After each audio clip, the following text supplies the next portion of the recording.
Hello everyone, it's Sandra and welcome to today's video. Can you hear what I hear? Is that ice thawing? Is that snow melting? Let's not talk about the surprise snowfall that's probably going to hit mid-April. I'm trying to keep things positive. Spring is in the air.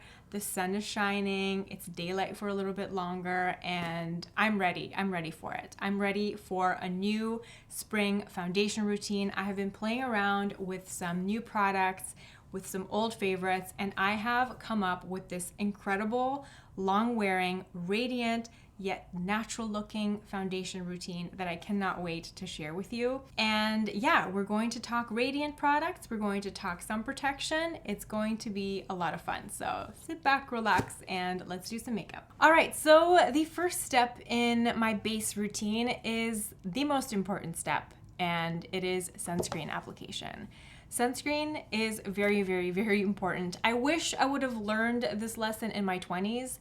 I can't say I was the most diligent person when it comes to sunscreen application in my teens and in my 20s, but now in my 30s, I have certainly made it a priority. I consider it like insurance, especially with me. I have oily combination skin. I'm also quite acne prone, and I have certainly noticed that my hyperpigmentation tends to last a lot longer. After a blemish, the marks don't heal as quickly as they used to, and if I don't use sunscreen every single day, those marks tend to stick around for even longer. So you can have the most expensive, most incredible skincare routine, but if you don't use sunscreen on a daily basis, all the hard work that you're doing is going to go to the wayside. Especially now, the sun is shining a little bit more. You want to have your insurance, you want to have your SPF. And I have been loving this Shiseido sunscreen. This is their Urban Environment UV Protector. It's SPF 42, broad spectrum. It's also water resistant for 40 minutes. It's got this beautiful, lightweight, milky texture. It uses a combination of sunscreen filters. There is zinc oxide, octinoxate, and octocrylene in here. As you work it into the skin, don't be alarmed by the white cast. It will subside. Let's get this on to the face. I am extremely, extremely proud to work with Shiseido for this video, so thank you so much to Shiseido for sponsoring this video. It's been a joy to use the sunscreen. My method for measuring out sunscreen is either doing the 3-finger method, where I apply 3 fingers worth of product to my face and neck, or in the case of a really fluid formula like this, I literally just take a measuring spoon. The first time I ever used the sunscreen, I used a measuring spoon to make sure that I measured the right amount of sunscreen that I have to apply for my face and neck for adequate protection. And then after that, I kind of eyeball it to that same amount, if that makes any sense. So I'm going to apply a generous amount of it. Like it's really, really fluid, really, really milky. And then I'm going to spread it generously and gently all over my face and my neck. I guess you could use the 3-finger method with the sunscreen also, but it's just very, very runny. So you kind of have to be careful. I love the texture of it. I find it so lightweight and easy to work with. And I also like the fact that I can see where it's going. It's so easy to blend. It's not heavy at all. It's a beautiful product to wear under makeup in the warmer months, especially if you get more oily. It has sebum absorption properties, so it will help keep my oils at bay throughout the day without being drying and without clinging to any of my dry patches. And as you can see, that white cast subsides. At night, I usually do a double cleanse. So I either use Bioderma first, or I use an oil cleanser or a cleansing balm first, and then I do a second cleanse. And it's always recommended to double cleanse, especially if you're using a water-resistant sunscreen, because the purpose of the sunscreen is to protect you and to stay on your face. So you want to make sure at the end of the day you remove it properly. Because sunscreen is such an important step in my morning skincare routine, if it is a nice, cosmetically elegant formula, I will look forward to using it. And if it's a product that I look forward to using it, I am much more likely to be diligent with application. It's not too greasy, it's oil-free, it controls sebum, but it's not too drying either. It's really a beautiful formula that so many people can enjoy. I've let it kind of settle and do its thing. Absolutely love the finish of it. It's not too greasy, it's not too matte, it's just got this beautiful soft finish to the skin. I don't know if that makes any sense, but I'm really enjoying it. Next, I'm going to do eyebrows, which is a little bit out of order. I don't usually do eyebrows now. I usually do it towards the end, but I've been using the Anastasia Brow Freeze, and it performs best before makeup application. So I've actually been really enjoying this. It works very well for my brows, but I do have very average brow hairs. I had a bit of a conversation about this product with lots of people over on Instagram, and it seems that if you have coarser eyebrows, this won't be as effective. So just keep that in mind. For me, for my brow texture, it's very, very nice.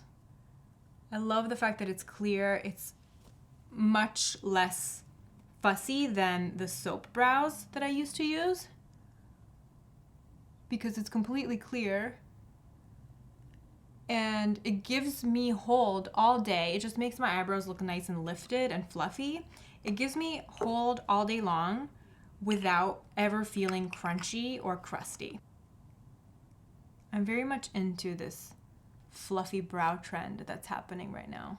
This is a trick that I picked up from Andrea Ali. She's a makeup artist on Instagram and on YouTube, and it's a genius tip. So you set it with a little bit of translucent loose powder so that afterwards, if you have to fill in your brows with a pencil or a powder, the pencil and the powder will have something to stick to. And I feel like it's been a game-changing tip. Foundation. I have a new foundation combination that I am absolutely obsessed with. Dior Face and Body Old Faithful. You know, I've been going on and on about this foundation ever since it launched. Usually if I'm self-tanning, I use shade 2WO, but I haven't self-tanned in a very long time. I am certainly at my fairest complexion-wise, so I use shade 1N. Usually I mix in shade 1N with shade 2WO because 2WO has that perfect olivey undertone, but since I bought the Auric Glow Lust in Pyrite, this has that beautiful golden olive undertone that I love. So I've just been mixing this with the Dior Face and Body in 1N, and the result is perfection. And I just use the palm of my hand as my little palette again, and I just squeeze out maybe, I don't know, a quarter-sized amount of the Dior foundation, and then I do half a pump of the Auric Glow Lust in Pyrite. If you have the Charlotte Tilbury Flawless Filter, you don't need this. They are very, very comparable products. They will kind of get you to the same destination. What made me attracted to this product in particular was the existence of this color. This color, Pyrite, with that golden olive undertone. I don't think Charlotte Tilbury Flawless Filter has an olive undertone option. So having the Pyrite as a mixing option is perfect. It also gives the most beautiful, radiant finish to the skin. Like, just look at this. You know, I'm always talking about mixing products to get the result that you're after, and by mixing these two products, I get the beautiful radiance of the Glow Lust with the long-wearing, natural coverage of the Dior Face and Body. It's really the best of both worlds, and it's really the type of base that I love this time of year.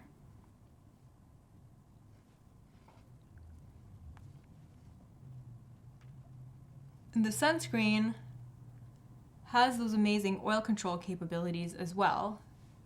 So my oils won't come out in the middle of the day and disrupt this beautiful naturally radiant finish that we're creating with the base combination. Armani Power Fabric under my eyes, mixed with a little bit of Maybelline SuperStay concealer. This is in shade 15, it's shade light. I'm going to use just a little bit of NARS Soft Matte Complete Concealer.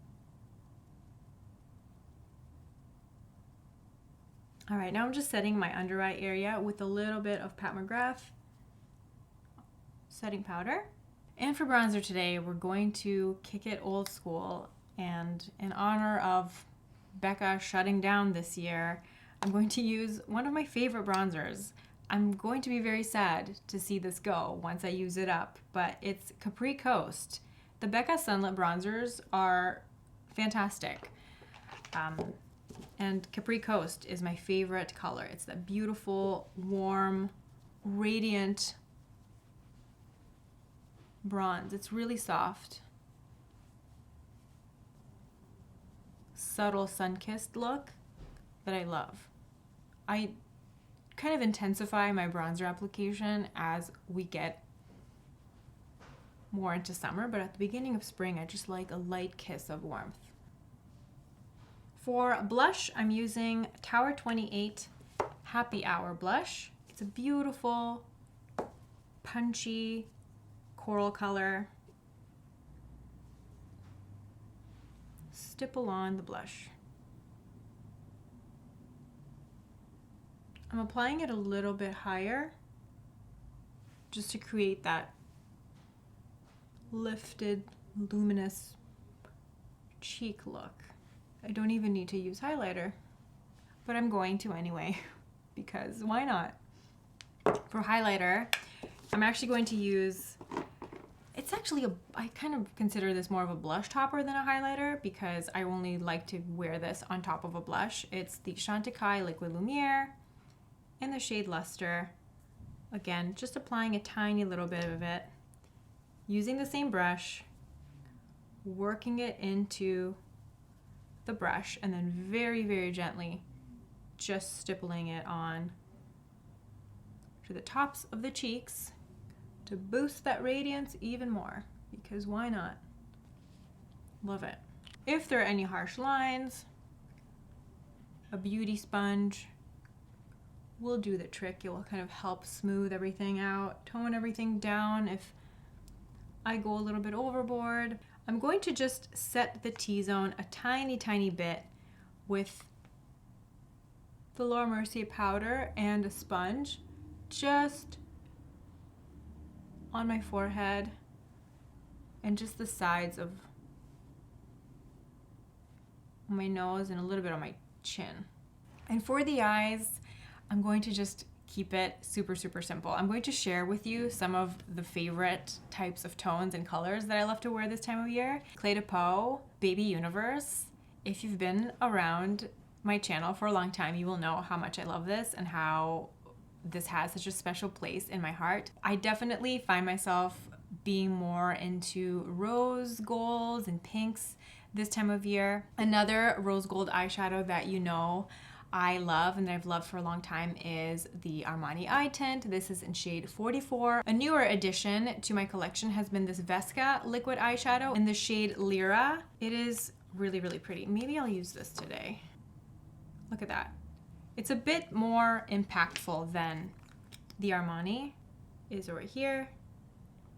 And then the Vesca Lyra is here. So they're pretty similar. I just love these types of colors. And then this is Chantecaille Zebra eyeshadow, which is another right there. I'm a creature of habit, can't you tell? Going to just use a little bit of MAC Wedge eyeshadow just in the crease. This is the Rowan 1111 palette, which again, if you are a pink and rosy and mauvey eyeshadow lover, you will really like this too. This color is so gorgeous. I'm actually going to mix these two together. I just like this because it's easy. Mix them together and just dab them on my eyelid. I'm going to use a little bit of the Vesca Lyra just to show you what it would look like.